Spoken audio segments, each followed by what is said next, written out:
민주당에서는 장외 투정이라는 비판도 나왔는데요. 먼저 김종혁 의원의 좀 자평이라고 할까요? 국민의힘 상황이니까요. 한번 들어보겠습니다. 저희가 107석의 소수 야당이잖아요. 예. 그러니까 이제 할 수 있는 게 별로 많지는 않습니다. 필리버스터를 해봤자 24시간이면 끝나는 거고, 그다음에 또 법사위나 국회의장이나 모두 이제 민주당이 장악을 하고 있으니까 굉장히 어려운데, 그러면 장애 투쟁을 하면은 그게 해결이 될 것이냐라는 부분에 대해서는 저는 조금 의구심을 갖고 있어요. 예. 왜냐하면 장애 투쟁을 하면 세 가지 정도일 거예요. 우리 당 내부에 내부 단합, 단결 뭐 이런 걸 가져왔느냐. 두 번째, 이걸 통해서 국민들이 우리를 지지하는, 그러니까 지지도가 좀 올라가느냐.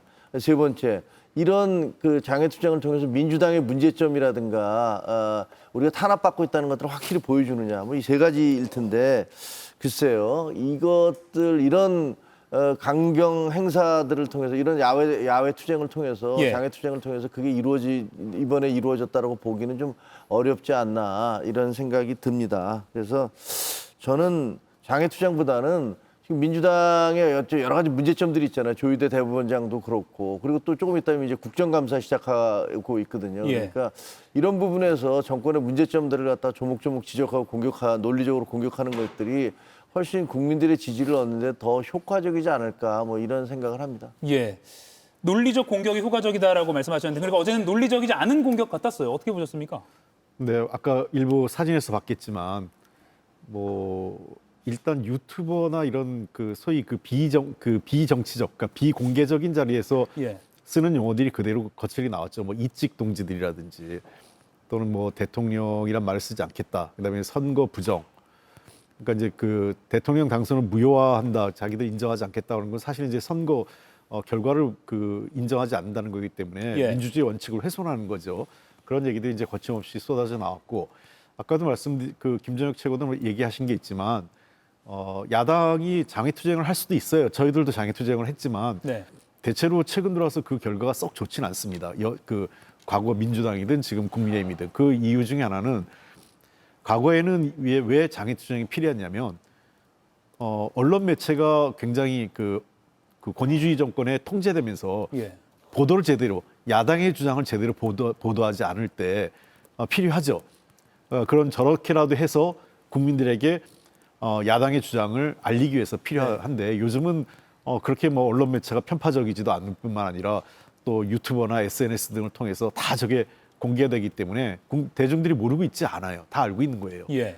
그리고 두 번째는 저게 뭐 집회에 모인 사람들이 중요한 게 아니라, 모이지 않는 침묵하고 있는, 또는 조용히 지켜보고 있는 다수의 중도층에게 얼마큼 소구력이 있느냐, 이게 더 중요한데, 예. 저기는 일종의 그 강성 지지층들의 확장 편향이라고 우리가 유튜버들, 그 강성 유튜버 보는 사람들 얘기를 하잖아요. 예. 그거에 대한 일종의 오프라인판이죠.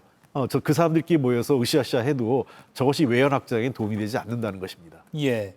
김종혁 최고위원이 말한 그 민심의 지지도에 연결되느냐, 그 부분을 지적을 해주신 것 같습니다. 그럼 어제 보면 아까 말씀하셨지만 뭐 윤호개인 깃발도 나왔고요. 물론 당에서는 공식적으로 이런 거 금지된다라고 사전에 공지를 여러 번 했다고는 하지만 등장했습니다. 스탑 더 스틸 부정선거 깃발도 등장했고요. 그리고 김민수 최고위원은 무대에서 기꺼이 극단을 택합시다, 뭐 이렇게 발언을 하기도, 극단이라는 표현도 나왔습니다. 결국 글쎄요, 뭐 탄핵의 강을 아직도 못 건넜다, 이렇게 봐야 될까요? 뭐 저기서 예를 예. 들면 미국 성조기, 우리 시위를 하는데 왜 미국 성조기를 갖고 나오시는지는 도저히 이해가 안 되지만, 그 무슨 뭐 찰리 커크라는 그 암살당한 사람의 그 얼굴이라든가, 예. 윤석열 전 대통령의 얼굴 지금 뭐 화면에 나오고 있습니다만, 혹은 스탑 더 스틸이라고 그래서 미국의 부정선거, 지금 미국에서는 스탑 더 스틸 얘기 싹 들어가 버렸잖아요. 더 이상 자기가 집권하고 나니까 더 이상 예. 그 얘기 안 하거든요. 트럼프가 됐으니까요. 예, 예. 그러고 나서 우리나라에서만 저걸 가지고 계속 얘기를 하고 있는데, 글쎄요, 저런 식의 일부 극단적인 주장들 있지 않습니까? 뭐 트럼프 황제 뭐 이런 식으로 트황께서 오셔서 그 항공모함을 보내서 중국 간첩들을 다 싹쓸이하고, 예. 그다음에 윤석열 대통령을 다시 이제 석방시켜서 대한민국을 뭐 어떻게 할 것이다라는 식의 그런 망상 같은 얘기들이 아직까지 저런 데서 이렇게 난무를 한다면, 일반 국민들께서 과연 어떻게 보실지 저는 굉장히 부정적으로 볼 것 같아요. 예. 그러니까 당 지도부도 저런 분들 좀 오지 말라라고 뭐 이런 식으로 얘기한 것 같은데 그리고 어떻게 해서든지 안 찍으려고 하고 근데 그게 그렇다고 해서 뭐 일반 국민들에게 안 알려지겠습니까? 그런 이유로라도 지금 현재 같은 상황에서는 저렇게 장외 집회를 하게 되면 그게 자칫하면 그냥 어떤 너무 강성인 혹은 극우라고 얘기하는 분들의 놀이판처럼 될 수 있기 때문에 예. 그거보다는 지금 현재 어떤 민주당의 문제점들이라든가 대통령의 어떤 실정이라든가 이런 것들을 하나하나 지적해 나가는 게 더 나을 것 같다라는 그런 주장을 하게 되는 거죠. 이가혁 라이브를 시청해 주셔서 고맙습니다. 이가혁 라이브는 평일 오후 5시 TV와 유튜브로 실시간으로도 함께 하실 수 있습니다.